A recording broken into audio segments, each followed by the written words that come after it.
तो कौन-सी पार्टी इस वक़्त हिमाचल प्रदेश को कर्ज़ों से उभारने के लिए काम करेगी? पार्टियाँ अलग-अलग विचारधारा लेके आ रही हैं, चाहे कांग्रेस की बात करें, भाजपा की बात करें या आम आदमी पार्टी की बात करें। परंतु क्षेत्र का हर पार्टी अपना यूथ मजबूत करने में लगी है, परंतु हिमाचल का यूथ कब मजबूत होगा, ये आज बताने के लिए हमारे साथ रमेश ठाकुर जी, आम आदमी पार्टी से इस वक़्त भांबला पंचायत के भी उप प्रधान हैं, सन्नी मोहम्मद जो कि एक जॉइंट सेक्रेटरी हैं आपके विधानसभा क्षेत्र सरकाघाट से। इनसे हम तमाम मुद्दों की बात बात करेंगे। सन्नी मोहम्मद जी, सबसे पहले आपका हिमाचल फास्ट एक्सप्रेस में स्वागत है। बहुत-बहुत धन्यवाद सर आपका और सभी दर्शकों को भी धन्यवाद करना चाहूँगा कि आज मुझे अपने क्षेत्र के बारे में कुछ बोलने का मौका मिला क्योंकि हम ऐसे लोग हैं जो गाँव के क्षेत्रों से हैं। लेकिन अगर हम लोग अपनी आवाज़ को नहीं उठाएँगे आज की डेट में, तो हमारी आवाज़ कौन उठाएगा सर? सन्नी जी, एक चीज़ बता रहा हूँ, जी, आपने पीली कमीज़ डाली है, पीला आपने आम आदमी पार्टी का लगाया, कैप आपने लेके आए हैं। जी। सरकाघाट में आम आदमी पार्टी का क्या वर्चस्व है? क्या लगता है आपको? सर देखिए, हमने लगभग मेरी उम्र जो है 35 साल हो गई है और लगभग 25 साल से मैं ऐसा देखता आ रहा हूँ कि जो हम पहले 25 साल पहले के थे आज भी वही हैं। देखिए जिसमें बीजेपी की सरकारें भी आई हैं, बीच में कांग्रेस की सरकारें भी आई हैं। लेकिन जो हमें लगता था कि यार ऐसा होना चाहिए। अब जैसे आवारा पशुओं की समस्या ले लीजिए, सड़कों की ले लीजिए। आज से 10 साल पहले भी बरसात के टाइम में जो सरकार होती है काम चला लेती है कि जी आज ये रोड का काम चल पड़ा। काम होते-होते ही बारिश पड़ जाती है, मटीरियल बह जाता है। फिर बाद में वो सड़कें वैसी की वैसी ही हैं। तो जैसे बीजेपी की सरकार है, कांग्रेस की सरकार है, इन लोगों ने यही सिस्टम चला रखा है कि जब बरसात आएगी काम चलाएँगे, नालियाँ बह जाएँगी, ट्रांसफार्मर गिर जाएँगे, कोई मतलब एक स्थायी कोई भी सिस्टम इनका सही नहीं है। तो आज की डेट में मैंने 2016 से आम आदमी पार्टी जॉइन करी है और उसके बाद जो हमारी जो पार्टी की नीतियाँ हैं, जैसे एजुकेशन के ऊपर, इसके स्वास्थ्य के ऊपर और जो हमारी बेसिक नीड्स हैं, जैसे पानी है, इनके ऊपर हमने काम करना शुरू किया है और हमें जैसे दिल्ली में हमारे अरविंद केजरीवाल जी मुख्यमंत्री तीसरी बार अभी मुख्यमंत्री बने हैं। पंजाब में भी दूसरी बार जो है चुनाव में काफ़ी अच्छा रिज़ल्ट आया है और इस बार सर्वसम्मति से इस मान लीजिए आपकी पूर्ण बहुमत के साथ सरकार बनी है। तो हिमाचल में भी हम सर इस तरह से काम करने की कोशिश करेंगे भी और कर भी रहे हैं और लोगों में बहुत ज़्यादा इस टाइम रुझान है कि हमें इस बदलाव चाहिए। तो बदलाव की मैं ये मान सकता हूँ कि लोग बिल्कुल मान चुके हैं कि बीजेपी और कांग्रेस ने हमें धोखा दिया है और जो जितनी हमारी उन्नति होनी चाहिए थी जैसे हमारे सरकार क्षेत्र की, उस हिसाब से मुझे नहीं लगता कि कुछ मिल पाया है हमारे प्रदेश। रमेश ठाकुर जी, आप खुद यहाँ पे उप प्रधान के पद पर है भांबला पंचायत के ऊपर। आज हम आपको भी देखते हैं कि आपने आम आदमी पार्टी का साथ पकड़ लिया और आम आदमी पार्टी की बात करें, आपके ऊपर इतने गंभीर इल्ज़ाम अनेक पार्टियाँ लगाती हैं कि आप खालिस्तान की विचारधारा लेकर जो है हिमाचल में चुनाव लड़ रहे हैं। क्या कहेंगे आप इसके बारे में? देखिए, ये देश का दुर्भाग्य है।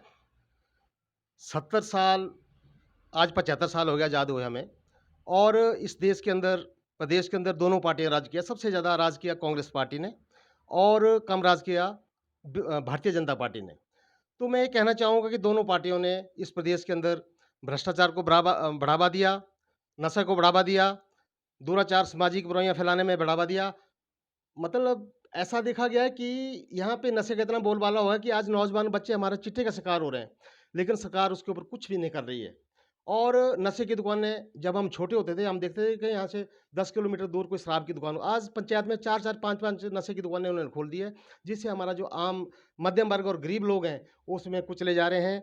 नहीं, दे प्रश्न मैं आपसे ये पूछ रहा हूँ कि आपके ऊपर आपकी पार्टी पे इल्ज़ाम है कि आप खालिस्तान की विचारधारा लेके हिमाचल में कहीं न कहीं चुनाव लड़ रहे हैं। क्या बोलेंगे जैसे आपके ऊपर कांग्रेस और भाजपा आरोप लगाती है? देखिए जी, ये लोग हमारे ऊपर इल्ज़ाम लगा रहे हैं कि आम आदमी पार्टी आतंकवादी पार्टी है। हम ठीक है आतंकवादी हैं। हम आतंकवादी हैं अच्छे स्कूल बनाने के लिए, अच्छे हॉस्पिटल बनाने के लिए, अच्छी सड़कें देने के लिए, सबको सुविधा देने के लिए, महिलाओं को सुविधाएँ देने के लिए और हमारे जो पार्टी के मुखिया अरविंद केजरीवाल जी, एक ऑनेस्ट आदमी हैं और अच्छे देशभक्त हैं और उनमें इंसानियत है, जिन्होंने आज इस देश के, इस प्रदेश के गरीब से गरीब बच्चे को भी पढ़ाने का संकल्प लिया है। उनकी सोच है कि मैं जो झुग्गी-झोंपड़ी में रहने वाला बच्चा है, वो भी एक अच्छा डॉक्टर, इंजीनियर बने। इस सोच को लेके केजरीवाल जी आगे बढ़े, तो ये दूसरी पार्टी इनको आतंकवादी कह रही है। आतंक इनके आम आदमी पार्टी आतंकवादी नहीं है, इनके कुछ लोग हैं, जो इन्होंने पाल के रखे हैं, जो हमारी पार्टी को बदनाम कर रहे हैं और जगह-जगह आतंकवाद के झंडे लगा के आम आदमी पार्टी को बदनाम करने की कोशिश कर रहे हैं। हम तो धर्मशाला विधानसभा की बात करें, बाहर वहाँ पे खालिस्तान के झंडे फहराए गए, उसमें पार्टियाँ लगाए जाते हैं कि ये तो आम आदमी पार्टी का ही काम था। क्या कहेंगे इसके बारे में? देखिए सर, ये तो बड़ा दुर्भाग्य प्रदेश का दुर्भाग्य है। विधानसभा के गेट में झंडे कैसे लगे? जबकि वहाँ पे इतनी सिक्योरिटी होती है। सिक्योरिटी होने के बावजूद भी झंडे कैसे लगाए गए? तो इससे तो सिद्ध होता है कि ये लोग ये काम करवा रहे हैं। ये जो पार्टियाँ, चाहे ये वर्तमान में है या अतीत में रही पार्टियाँ, उनका ये काम है कि इस पार्टी को बदनाम किया जाए, ताकि हम जो मलाई है बाँट के खाएँ, एक बार 5 साल तू और 5 साल मैं, इन्हीं पार्टियों का यही काम है।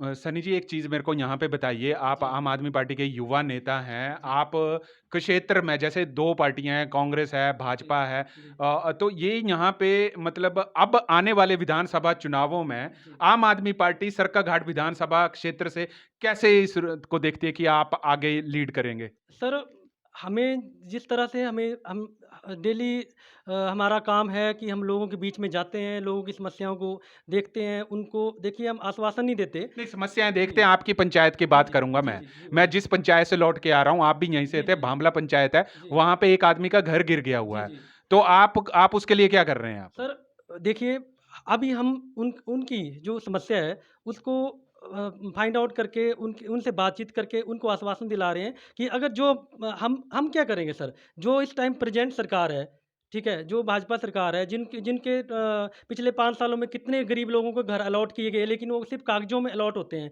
लेकिन उनको मिलता कुछ भी नहीं है, ठीक है। तो वोट तो भाजपा सरकार ने लिया है ना।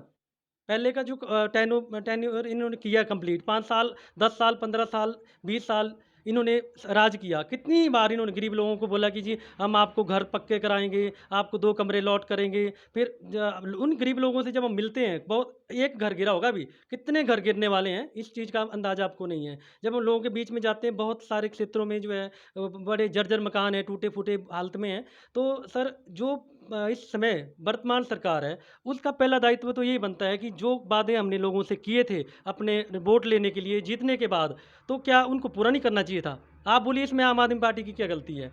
देखिए, हम लोग हैं, हम लोगों के बीच में जाते हैं, उनको आगे के समय की बात करते हैं कि उनके बच्चों को अच्छी शिक्षा मिलेगी, उनके बच्चों को उनके बुजुर्गों को अच्छा स्वास्थ्य सुविधाएँ मिलेंगी, महिलाओं को अच्छी जो है स्वास्थ्य सुविधाएँ मिलेंगी, ठीक है ना?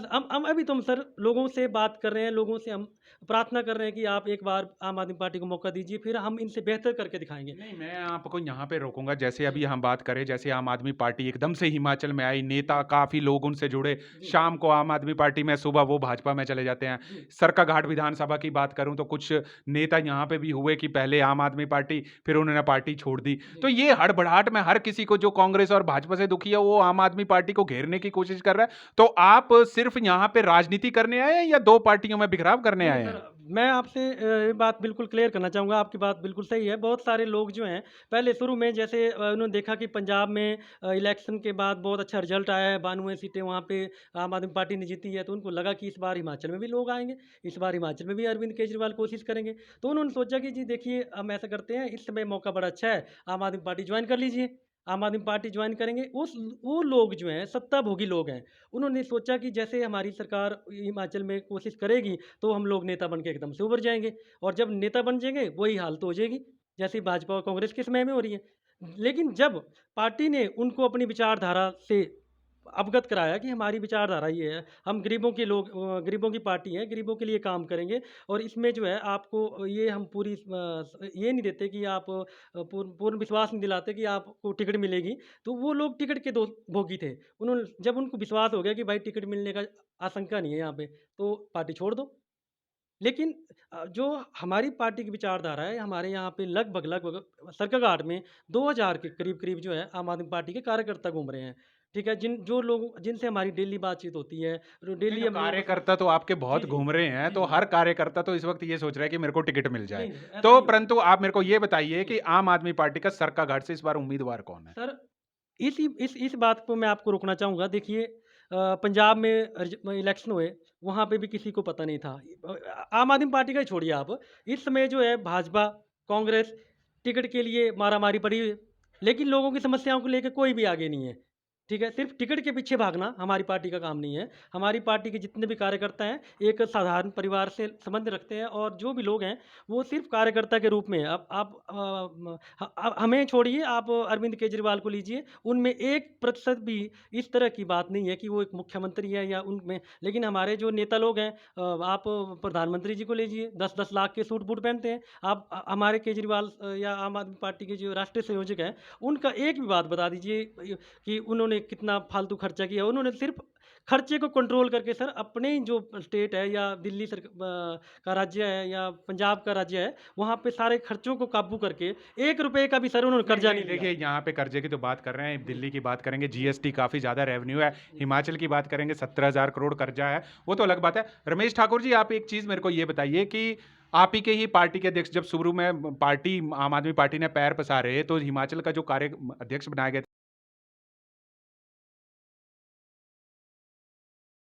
जाते हैं कि खालिस्तान की कहीं न कहीं विजय हुई और पार्टी ने उसी टाइम जो उनको अगले दिन निकाल दिया पार्टी से। तो ये जो खालिस्तान का एक माहौल बन के रखा हुआ है कि पार्टी खालिस्तान सपोर्टेड है, इसके ऊपर आप क्या कहेंगे?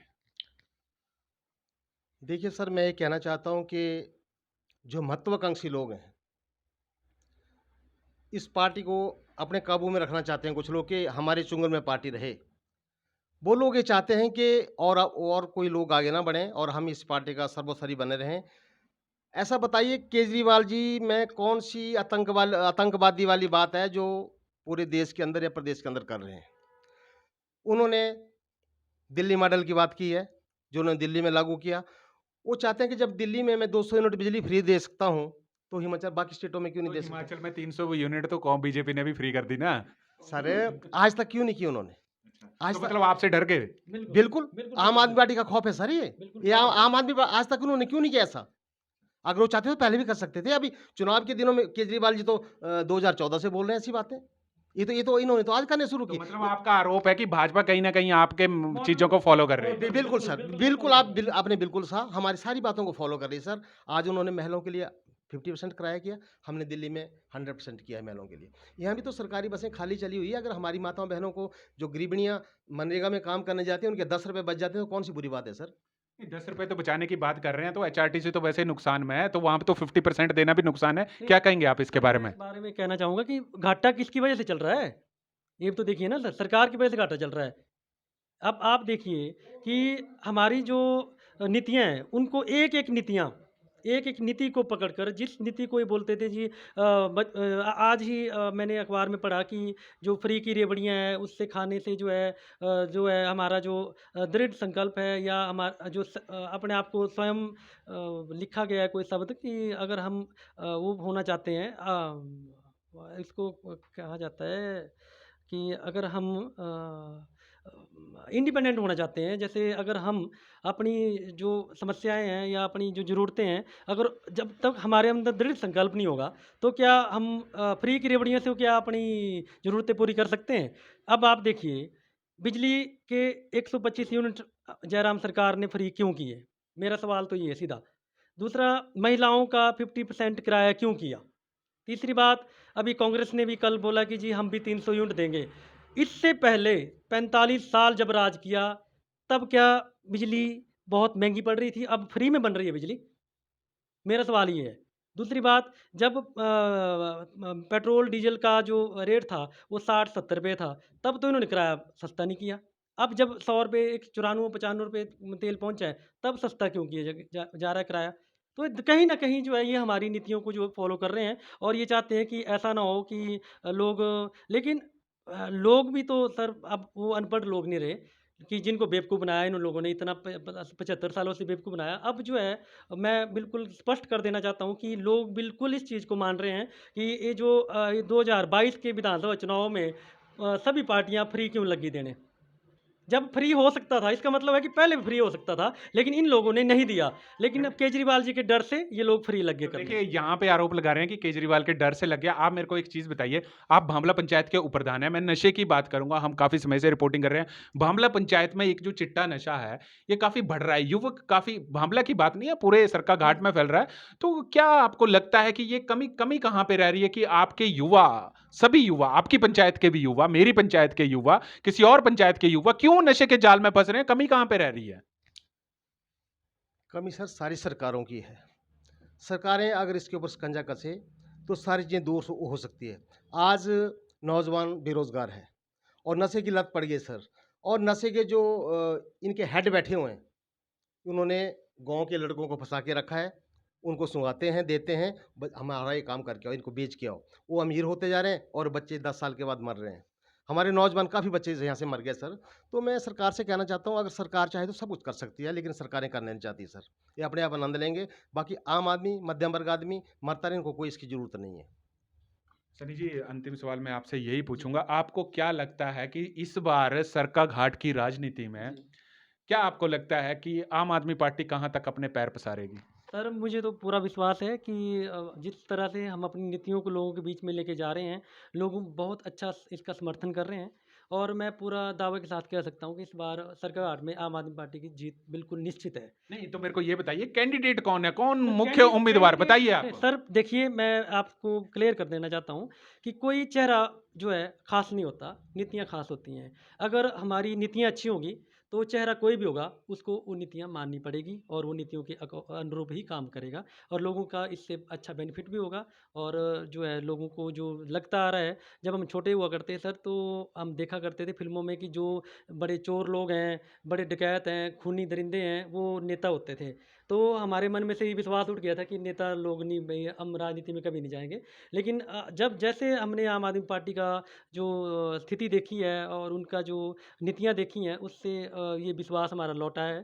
तभी हम समाज सेवा में उतरे हैं और ये मैं पूर्ण रूप से निश्चित कर देना चाहता हूँ कि जो भी हमारा यहाँ से प्रत्याशी होगा, ठीक है? हम ही कार्यकर्ताओं में से कोई ना कोई होगा और जो भी हमारे कार्यकर्ता हैं, वो अभी जो है पार्टी के प्रति पूर्णतः वफ़ादार हैं और जीत हमारी निश्चित है क्योंकि जो लोग हैं, वो भी बदलाव चाहते हैं। तो बदलाव के हिसाब से मैं पूर्णतः ये स्पष्ट कर देना चाहता हूँ कि इस बार हमारा जो है जीत बिल्कुल सरकार से निश्चित है। सर, हिमाचल फास्ट एक्सप्रेस से आप दोनों का बात करने के लिए बहुत जी, धन्यवाद। जी। बहुत-बहुत थैंक यू धन्यवाद सर, आपका। बहुत बहुत। तो ये थे हमारे साथ सरका घाट से आम आदमी पार्टी के सदस्य, जिन्होंने ये साफ जरूर कर दिया कि नीतियां, पार्टी से ऊपर नीतियां बहुत जरूरी हैं और जो भी पार्टी यहां से कैंडिडेट को डिसाइड करेगी उसका पूर्ण सहयोग देंगे। तो जुड़े रहिए हरीश वर्मा के साथ हिमाचल फास्ट एक्सप्रेस के लिए।